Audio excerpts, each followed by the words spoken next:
Bryce has evolved. Well, since we last saw him, he's had a complete existential breakdown, and completely fallen apart. And he's embraced a kind of esoteric spiritual journey to bring him back to wholeness. And that is really his peak goal, is to just feel good about himself again. Because Kincaid and Sonia have, slowly but surely dismantled his self-esteem in every way, shape, and form.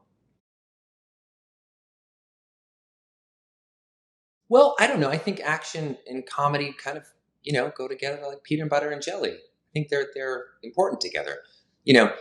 Comedy sort of undercuts and highlights the action in a movie like this, and the action undercuts and highlights the comedy. So, you can't really make like a great drama without a little tiny twinkly bit of mischief as well. And I don't think you can make a great action movie without a little humor. So, yeah, I love that they go together. And so it's just finding that balance in the tone and not making sure you're not using too much of one ingredient versus the other. But overall, you try to get a pretty nice balance. Those are the kinds of movies I grew up loving and watching. And luckily, that's the kind of movie we got to make here.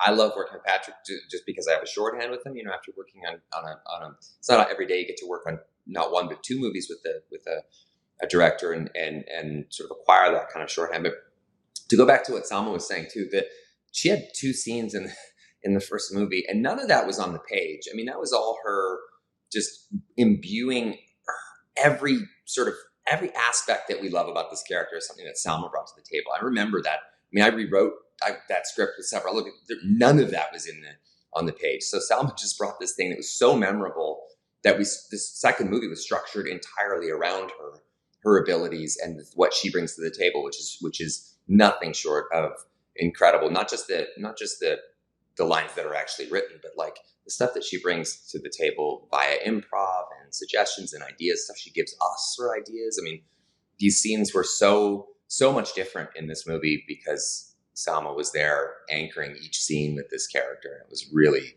it was a real pleasure to watch. Actually, because the movies can drive you insane too. I mean, and really, I feel like Salma was in a lot of ways my lifeline on